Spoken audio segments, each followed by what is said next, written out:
Bismillahirrahmanirrahim. Assalamualaikum warahmatullahi wabarakatuh. Selamat malam, Bapak dan teman-teman lainnya yang berbahagia. Pertama-tama, marilah kita panjatkan puji syukur kepada Allah Subhanahu wa Ta'ala karena telah memberikan rahmat kesehatan dan keselamatan sehingga saya bisa membuat tugas presentasi ini. Kan saya Tiara Sabrina dengan NIM B1B1222054, Program Studi Ilmu Pemerintahan Fakultas Hukum Universitas Jambi. Saya membuat video presentasi ini untuk memenuhi tugas pemerintahan nasional yang diampu oleh Bapak Alfa Beriaza, SIP, MIP. Sebelum saya mulai, ada satu kutipan yang saya ambil, yaitu tidak ada jabatan di dunia ini yang perlu dipanjatkan mati Gusdur. Nah, selama 20 menit ke depan, saya akan menjelaskan mengenai Majelis Permusyawaratan Rakyat. Langsung saja, kita mulai penyampaian materi yang pertama.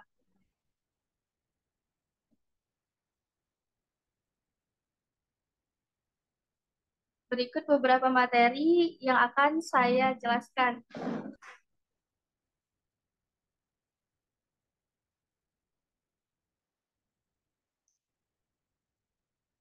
Nah, yang pertama, apa itu Majelis Permusyawaratan Rakyat? Majelis Permusyawaratan Rakyat, MPR, adalah lembaga negara tertinggi negara eh, dalam sistem ketatanegaraan Indonesia. MPR dibentuk berdasarkan UUD 1945 dan memiliki fungsi sebagai penyelenggara kedaulatan rakyat. Sejarah MPR dimulai pada masa Orde Baru, di mana MPR terdiri dari anggota DPR, DPA, dan namun setelah reformasi, MPR hanya terdiri dari anggota DPR dan DPD serta memiliki peran yang lebih terbatas. Berikutnya sejarah MPR. Nah, MPR pertama kali didirikan pada masa Orde Lama dengan nama Konstituante. MPR ini dibentuk pada masa Orde Baru pada tahun 1978 melalui amandemen kedua Undang-Undang Dasar 1945. Saat itu, MPR merupakan satunya lembaga tertinggi negara yang memiliki kekuasaan absolut dalam menetapkan undang-undang dasar dan mengevaluasi jalannya pemerintahan. Pada masa reformasi, MPR mengalami perubahan struktur dan fungsi sesuai dengan amandemen UUD 1945 tahun 2002. Beberapa peristiwa penting terkait dengan MPR antara lain Pemilu 1999 yang menarik reformasi, Sidang Istimewa MPR pada tahun 2001 yang menghasilkan amandemen UUD 1945 serta pemilihan presiden dan wakil presiden oleh MPR pada tahun 2004 dan 2009. Peran MPR berkembang dari sekedar lembaga pembuat undang-undang dasar menjadi lembaga yang memiliki peran penting dalam menjaga stabilitas politik dan keamanan nasional. Setelah beberapa kali mengalami perubahan nama dan fungsi, MPR akhirnya mendapatkan bentuk dan peran seperti sekarang ini. Pada masa reformasi ini, MPR menjadi lembaga yang lebih independen dan memiliki peran yang lebih besar dalam mengawasi jalannya pemerintahan. Hal ini terkait dari tugas MPR dalam melakukan evaluasi terhadap kinerja pemerintah dan memperjuangkan hak-hak rakyat. Slide selanjutnya. Struktur MPR. Nah, MPR memiliki struktur organisasi yang terdiri dari anggota MPR, pimpinan MPR, dan tugas atau fungsi MPR. Anggota MPR ini terdiri dari DPR dan DPD, sedangkan pimpinan MPR terdiri dari ketua dan wakil ketua yang dipilih dari anggota MPR. Slide selanjutnya, fungsi dan peran MPR. MPR memiliki fungsi sebagai lembaga tertinggi negara yang bertugas untuk menyelenggarakan kedaulatan rakyat. Fungsi pertama adalah fungsi legislasi,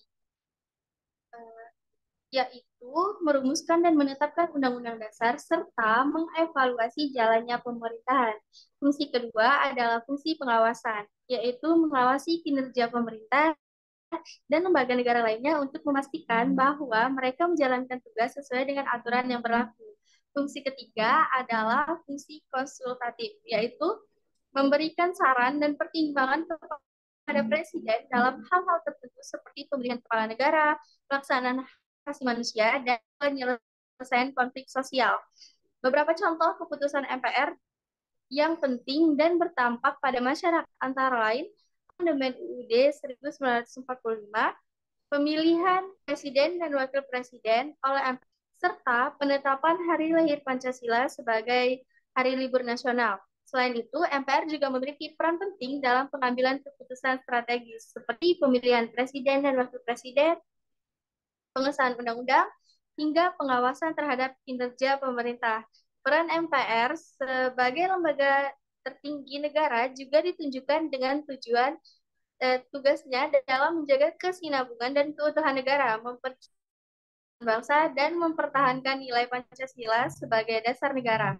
MPR memiliki peran penting dalam membuat dan mengubah konstitusi Indonesia sebagai lembaga tertinggi dalam sistem ketatanegaraan. MPR memiliki kewenangan untuk melakukan perubahan terhadap konstitusi. Setiap perubahan pada konstitusi harus melalui proses musyawarah disetujui oleh jumlah anggota MPR. Hal ini menunjukkan betapa pentingnya peran MPR dalam menjaga stabilitas dan keutuhan. Slide selanjutnya, tugas MPR itu meliputi memutuskan dan menetapkan undang-undang dasar serta memberikan pertimbangan kepada presiden dalam hal-hal tertentu. Menjalankan tugasnya, MPR memiliki beberapa anggapan di Badan Musyawarah, Komisi Yudisial, dan Mahkamah Kehormatan Dewan. Terdiri dari anggota dan DPD sebagai wakil rakyat dan pemerintah dan daerah, serta pimpinan MPR yang dipilih dari anggota MPR, menjadikan MPR sebagai lembaga yang mewakili kepentingan nasional dalam sistem pemerintahan Indonesia. Nah, mengambil keputusan, MPR menggunakan mekanisme musyawarah untuk mencapai keputusan yang berdasarkan dengan mempertimbangkan pendapat dari setiap lembaga yang tergabung. Dan itu, tugas MPR adalah mengawasi kinerja pemerintah, menetapkan undang-undang, serta memilih presiden dan wakil presiden. Anggota MPR juga memiliki kewajiban untuk memperjuangkan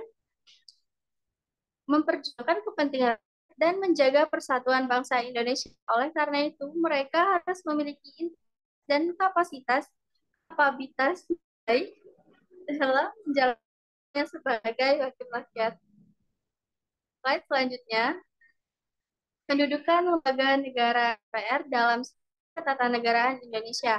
Nah, kedudukan lembaga negara MPR dalam sistem ketatanegaraan Indonesia telah diatur dalam Undang-Undang Dasar tahun 1945, Pasal 3, Ayat 1, Undang-Undang Dasar 1945 menyatakan bahwa ketetapan MPR terkait dengan hal-hal yang sangat pokok bagi kelangsungan hidup bangsa dan negara dapat dijadikan dasar penyelenggaraan negara. Sementara itu, Pasal 3B Ayat 1 Undang-Undang Dasar 1945 menegaskan bahwa lembaga-lembaga negara yang diselenggarakan adalah MPR, DPR, DPD, Presiden, dan Mahkamah Konstitusi. MPR memiliki peran penting dalam sistem ketatanegaraan Indonesia.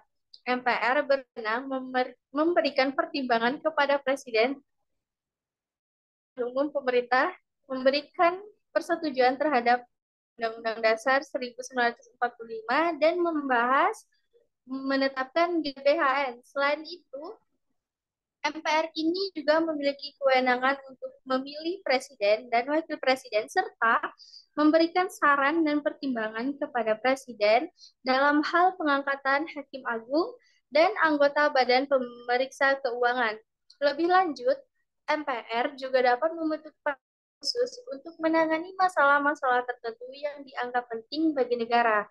Dalam hal ini, MPR berfungsi sebagai lembaga negara yang memiliki kedudukan yang sangat strategis dan berpengaruh dalam sistem ketatanegaraan Indonesia, serta memiliki peran penting dalam menjaga stabilitas politik dan keamanan negara.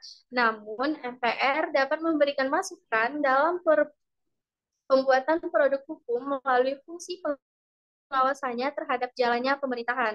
MPR dapat membentuk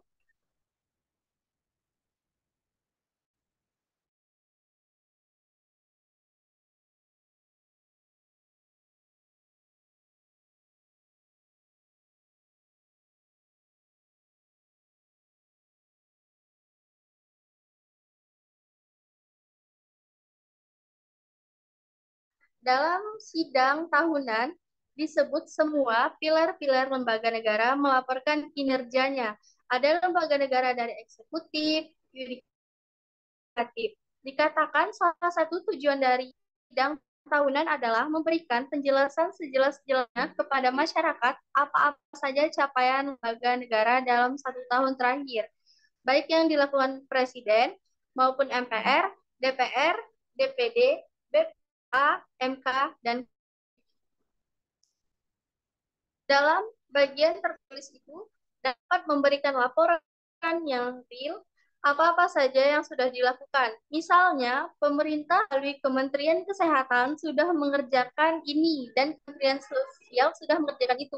Meski jabaran selanjutnya masalah yang ada ditindaklanjuti dalam rapat komisi di DPR sesuai tata cara pelaksanaan lembaga negara MPR. Sidang MPR adalah sidang yang Musyawaratan Rakyat Indonesia atas permintaan Dewan Perwakilan Rakyat akan tahunan majelis untuk meminta dan pertanggungjawaban Presiden atas pelaksanaan majelis. Sidang ini diadakan jika Presiden dianggap melanggar Undang-Undang Dasar 1945 dari GBH. Pertanggungjawaban akan dilakukan dalam sidang istimewa yang biasanya pada upaya setelah berlakunya UU 27 tahun 2009 pasal 184 ayat 4 tentang MPR, DPD, DPRD, pemakzulan baru disetujui 3 anggota MPR, tetapi kemudian syarat tersebut dibatalkan kembali oleh Mahkamah Konstitusi.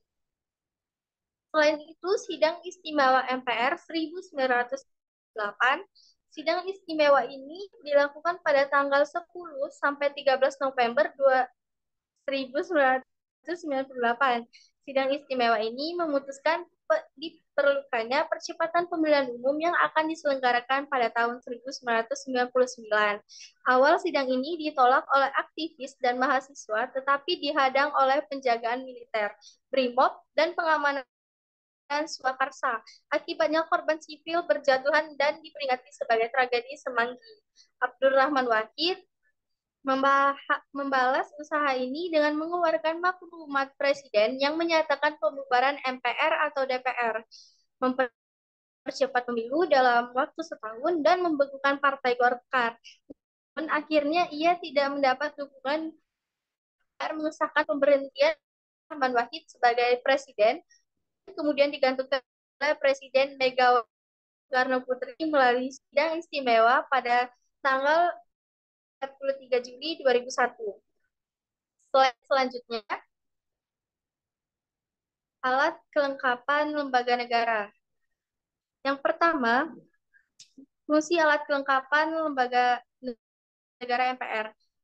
Kelengkapan lembaga MPR antara lain mengubah dan menetapkan fungsi ini diatur di pasal 3 ayat 1.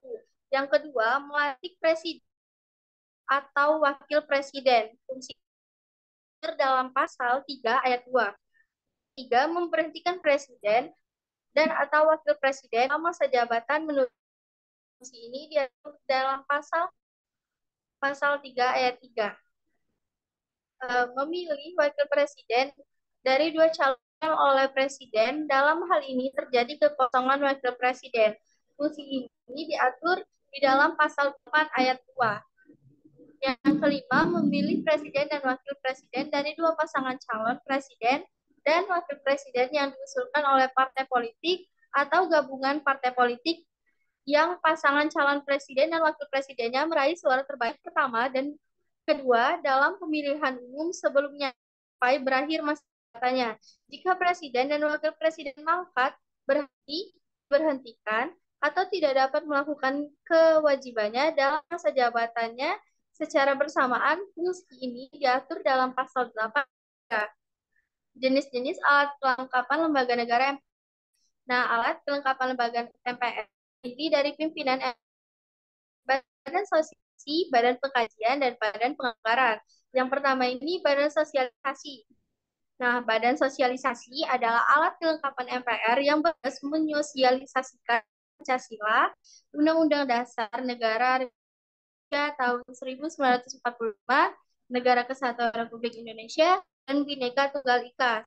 Serta ketetapan MPR, jumlah anggota sosialisasi paling orang yang MPR.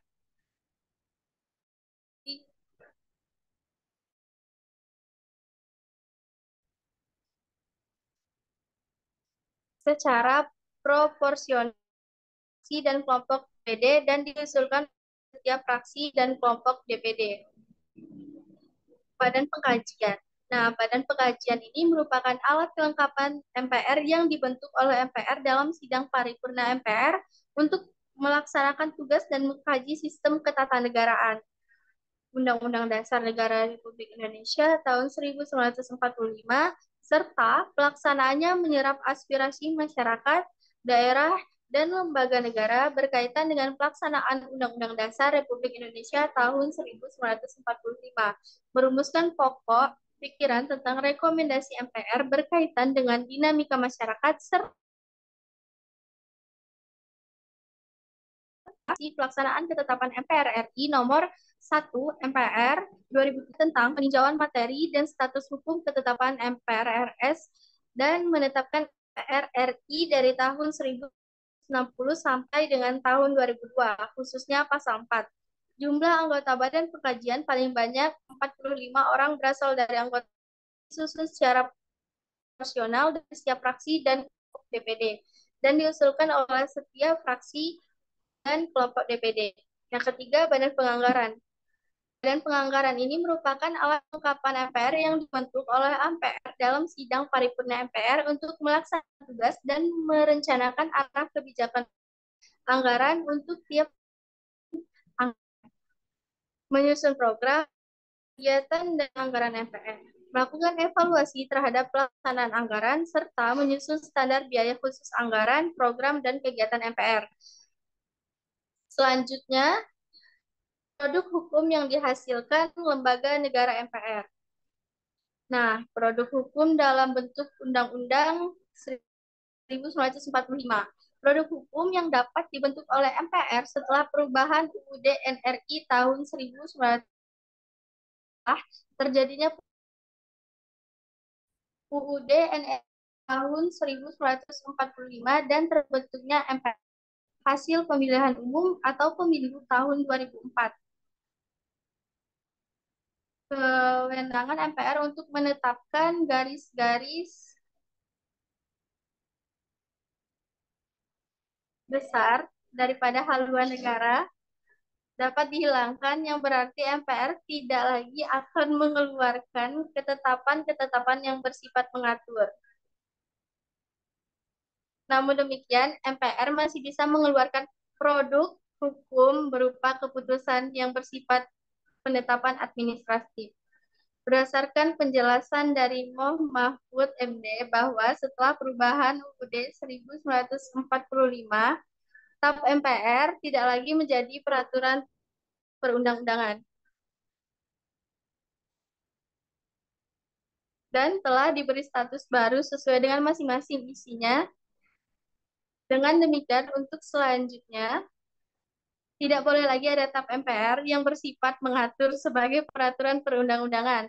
Meskipun begitu, TAP MPR tetap saja boleh ada dan dikeluarkan oleh PR, tetapi terbatas. Hanya untuk penetapan dan sifat konkret dan individual, seperti TAP tentang pengangkatan presiden, tentang pemberhentian presiden, dan sebagainya.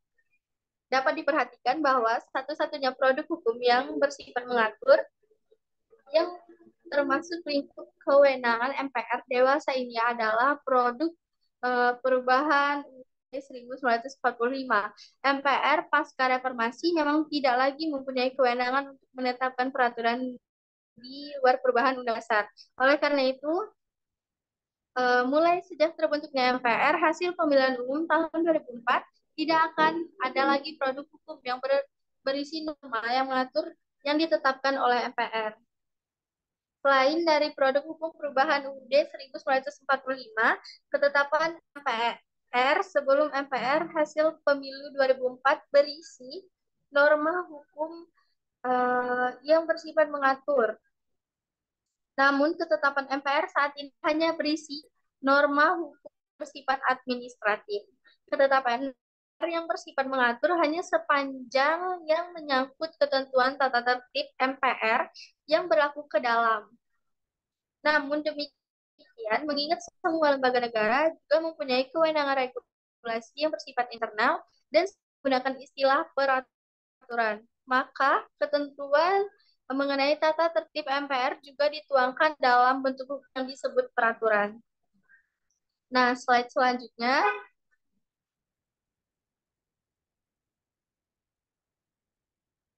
proses pemilihan ketua MPR.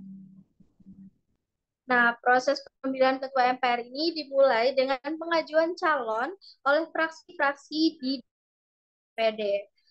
Setelah itu, dilakukan pemilihan oleh seluruh anggota MPR dan calon suara terbanyak akan terpilih sebagai ketua MPR. Ketua MPR memiliki peran penting dalam menjalankan tugas MPR seperti memimpin sidang pleno dan menentukan agenda sidang. Selain itu, ketua MPR juga harus mampu menjaga netralitas dan independensi dalam mengambil keputusan serta memperjuangkan kepentingan rakyat. Slide selanjutnya, MPR dalam perubahan konstitusi. Nah, MPR memiliki peran penting dalam proses perubahan konstitusi. MPR bertugas untuk menetapkan perubahan konstitusi yang diusulkan oleh DPR atau pemerintah, serta memastikan bahwa perubahan tersebut sesuai dengan kepentingan rakyat. Selain itu, MPR juga memiliki kewajiban untuk memperkuat nilai-nilai Pancasila sebagai dasar negara dan menjaga kesinambungan dan keutuhan negara. Oleh karena itu, MPR harus mampu berfungsi sebagai wakil rakyat yang jujur, adil, dan bertanggung jawab. Slide selanjutnya, MPR dan demokrasi. Sebagai lembaga perwakilan rakyat, MPR ini harus memiliki tanggung jawab besar dalam menjalankan tugasnya. MPR harus mampu menjadi pemegang amanat rakyat, memastikan bahwa kepentingan rakyat selalu diutamakan mengambil setiap keputusan. Dalam menjalankan tugasnya, MPR harus senantiasa mengedepankan prinsip demokrasi, kebebasan, serta hak asasi manusia. Hal ini akan memastikan bahwa Indonesia tetap negara yang demokratis dan berdaulat. Slide selanjutnya, kritik terhadap pemerintah. Maaf, MPR seringkali kritik dari karena dianggap kurang memiliki keberpihakan terhadap rakyat. Beberapa adalah terlalu banyaknya anggota MPR yang berasal dari kalangan elit politik dan bisnis. Kurangnya transparansi proses pemilihan anggota MPR serta kurangnya partisipasi masyarakat dalam proses pengambilan keputusan yang dilakukan oleh MPR. Namun beberapa pihak juga memiliki pandangan positif terhadap MPR, stabilitas politik dan keamanan nasional, serta fungsi konsultatif MPR yang saran dan pertimbangan kepada Presiden dalam hal-hal tertentu. Untuk meningkatkan kinerja MPR, solusi yang diusulkan antara lain sistem pemilihan agar lebih buka dan partisipasi serta peningkatan transparansi dan akuntabilitas dalam proses pengambilan keputusan. Nah, slide selanjutnya kesimpulan. MPR adalah lembaga negara permusyawaratan rakyat. Nah, sekarang ini bukan lagi merupakan lembaga tertinggi negara yang mempunyai visi, yaitu MPR menjadi rumah kebangsaan memiliki makna bahwa MPR adalah representasi majelis kebangsaan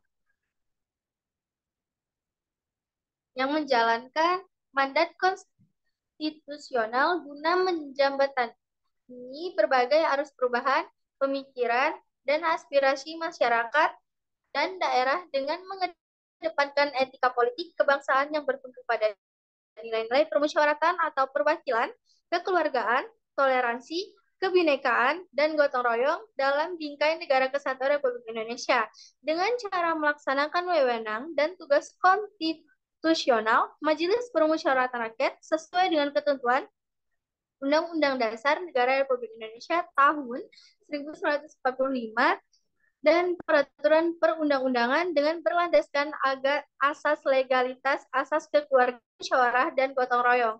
MPR merupakan lembaga tertinggi negara yang berfungsi dalam sistem ketatanegaraan Indonesia, fungsi legislasi, pengawasan, dan konsultatif. Sejak awal terbentuknya pada masa Orde Baru hingga sekarang, MPR telah mengalami perubahan struktur dan fungsi sesuai dengan perkembangan zaman dan kebutuhan masyarakat. Nah, melalui tugas dan tanggung jawabnya, MPR dapat memperjuangkan kepentingan rakyat dan menjaga persatuan bangsa. Oleh karena itu, anggota MPR harus memiliki integritas dan kapabilitas yang baik dalam menjalankan tugasnya, sementara Ketua MPR harus mampu menjaga netralitas dan independensi dalam mengambil keputusan serta memperjuangkan kepentingan rakyat.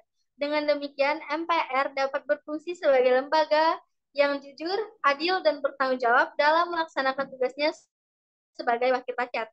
Untuk meningkatkan kinerja MPR, dalam melayani kepentingan rakyat Indonesia, diperlukan upaya-upaya reformasi seperti peningkatan transparansi dan akuntabilitas dalam proses pengambilan keputusan, serta reformasi sistem pemilihan anggota MPR lebih terbuka dan partisipasi. Dengan demikian, MPR dapat menjadi lembaga yang semakin efektif dan relevan dalam menjaga stabilitas politik dan keamanan nasional serta memperjuangkan kepentingan rakyat. Nah, slide selanjutnya ini ada harapan terhadap MPR di masa depan. Yang pertama, MPR dapat menginisiasi pentingnya lembaga dapat menghadirkan kembali haluan negara dan haluan pembangunan nasional melalui amandemen terbatas Undang-Undang Dasar Negara Republik Indonesia tahun 1945. Yang kedua, memperbaiki sektor pendidikan. Ketiga, MPR dapat menjadi rumah permusyawaratan dan kebangsaan Indonesia. Para anggota MPR harus mampu melaksanakan program-program pemerintah demi kesejahteraan rakyat. Peran masa depan MPR diharapkan dapat mengembangkan MPR sebagai lembaga negara tertinggi negara, bahkan akan menjadi kembali menggunakan GBH sebagai arahan nasional yang dulu menjadi wewenang MPR yang menetapkannya. Peraturan peran MPR kini mulai nampak dengan dihidupkannya kembali tradisi sidang tahunan MPR. Dengan cara ini, kinerja presiden dan lembaga-lembaga negara lainnya dapat dikontrol dan berfungsi sebagai checks and balance.